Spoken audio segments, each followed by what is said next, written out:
సిద్దిపేట జిల్లా గజ్వేల్ మండలం రెమ్మనగూడ గ్రామంలోని ఓ వ్యవసాయ క్షేత్రంలో కురుమ రిజర్వేషన్ సమితి ఏర్పాటు చేసిన నూతన సర్పంచ్ సన్మాన కార్యక్రమంలో హర్యానా మాజీ గవర్నర్ బండారు దత్తాత్రేయ పాల్గొన్నారు.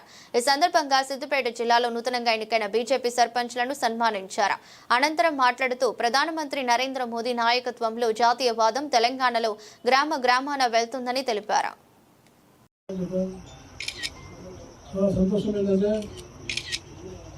ప్రధానమంత్రి నరేంద్ర మోడీ గారి నాయకత్వంలో జాతీయవాదం అనేది తెలంగాణలో కూడా గ్రామానికి బాగా పాల్గొని పోయే విధంగా ముందుకెళ్తున్నందుకు నేను మీ అందరికీ ఉదయపూర్వక కేవలం ఉపన్యాసాల ద్వారా కాదు, కేవలం స్లోగన్ల వల్ల రాదు. ప్రధానమంత్రి మోడీ గారు అయితే వ్యవసాయదారులు చేస్తున్నటువంటి ఒక సహాయం అయితే ఉంది. అనేకమైనటువంటి మార్పులు రాబోతుంది. ముఖ్యంగా మన పార్లమెంట్లో కొత్త చట్టం వచ్చింది. దాని పేరు విబి రామ్జీ.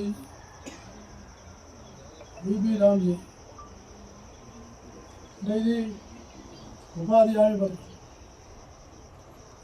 హామీ పథకం. గతంలో ప్రభుత్వం 100 రోజులు ఇస్తే మోడీ గారి ప్రభుత్వం దాన్ని 125 రోజులు చేసిందని నేను మీకు సలహా. అలాగే రైతుల యొక్క ఉన్నటువంటి కోతల యొక్క దినాలు ఏమవుతున్నాయో వారికి అందులో మినహాయింపించిందని కూడా మీకు తెలియజేస్తున్నా.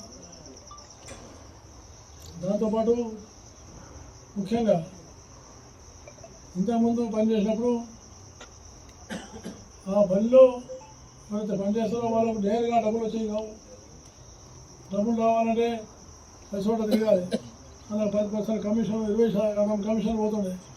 కానీ ఇప్పుడు నేరుగా వాళ్ళ అకౌంట్లోనే డబ్బులు పడతాయని నేను మీకు ఈ సభాపతి. మధ్యలో దళారులు ఉండవు. అవినీతికి తావులేదు, అక్రమాలకు తావులేదు. ఏ గ్రామంలో అయితే పనులు చేపడతారో ఆ పనులు కూడా ఆ గ్రామ సభనే నిర్ణయిస్తుందని నేను మీకు సభాముగా తెలియజేస్తాను. కాబట్టి గ్రామ సభనే చాలా ముఖ్యం. దాంతోపాటు కేవలము ఈ ఉపాధి హామీ పథకం మట్టి ఎత్తివేయడం, మట్టి పోయడమే కాదు, ఇది అసెట్స్ కూడా క్రియేట్ చేస్తుంది, సంపదను కూడా క్రియేట్ చేస్తుంది.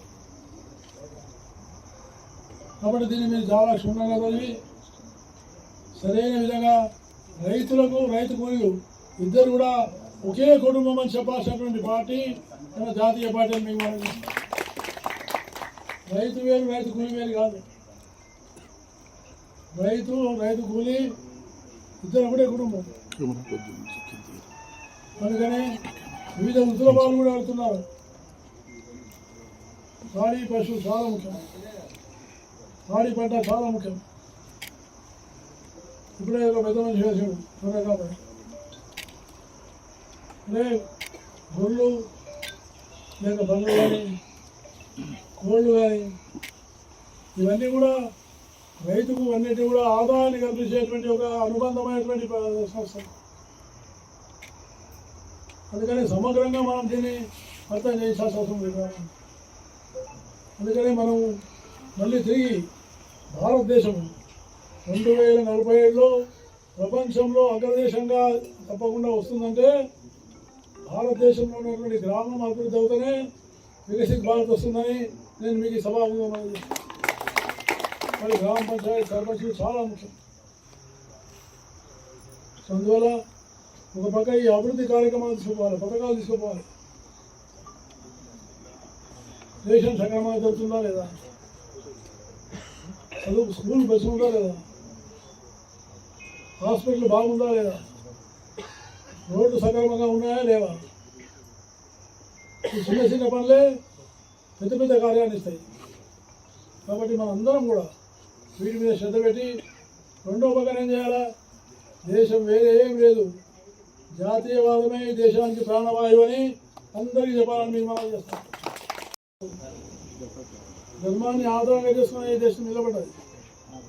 కాబట్టి ఈ మౌలికమైన విషయాలు మనం మర్చిపోకుండా మన జీవితంలో కూడా మనం పాటిస్తూ అనుశాసనంతో ఉంటూ క్రమశిక్షణతో ఉంటూ దేశభక్తిని చాటి ఎక్కువ మంది యువకుల్ని మన దారిలో తీసుకురావాలని, అదే నిజమైనటువంటి యోగా మరి చేసేటువంటి కర్తవ్యమని నేను మీకు సభాముఖంగా తెలియజేస్తూ చాలా సంతోషం. మిత్రుడు శంకర్ గారు చెప్పినటువంటి ఒక ఏదైతే సమాచార విషయంలో ఈ జిల్లాలో సిద్దిపేట జిల్లాలో చాలా కష్టంగా ఉండేది పార్టీ. ఆ కాలంలో చాలా కష్టం ఉండేది. కానీ ఇవాళ ఆయన చెప్పినట్టుగా 55 మంది సర్పంచులు చేశారంటే ఈ 55 దీపాలు రాబోయే రోజుల్లో 4 రేట్లు 5 రేట్లు పెడతాయి, 4 రేట్లు 5 రేట్లు పెడతాయి. కాబట్టి ఇంత వ్యాపించి ఇంత సంఘటన నిర్మాణం చేస్తున్న కార్యకర్తలు అందరూ ఇంకొక విషయం మేము మనం చేస్తున్నాం. డబ్బు ప్రధానం కాదు, మానవ సంబంధాలు ప్రధానం, సత్సంబంధాలు ప్రమాదం. కష్టంలో ఉన్నప్పుడు ఇబ్బందులో ఉన్నప్పుడు వెళ్ళి పలకరించి ఆదుకుంటే వాళ్ళు మీరు డబ్బు లేకపోయినా ఓటేస్తారని నేను మీకు సవాలు. అందుకని మానవ సంబంధాలు ఉండాలి, ప్రేమ ఆత్మీయత ఉండాలి, నావాడైనటువంటి భావం ఉండాలి. కేవలం నావాడంటే నా ఇంట్లోనే కాదు, నా పక్క వాళ్ళు కానీ గరీబ్ వాళ్ళు కానీ పేదవాళ్ళు కానీ ఎవరున్నా కూడా వీళ్ళు నావాలనేటువంటి భావనతోటి మనం ముందుకెళ్తే నాకు పూర్తి విశ్వాసం ఉంది. కూర్చున్న నాయకులందరూ కూడా మంచి సీనియర్ నాయకులు, వాళ్ళందరికీ కూడా నేను మళ్ళీ ఒకసారి ధన్యవాదాలు తెలియజేస్తూ, నేను ఊహించలేదు కేవలం ఉట్టిగా కలుస్తామనుకున్నాను.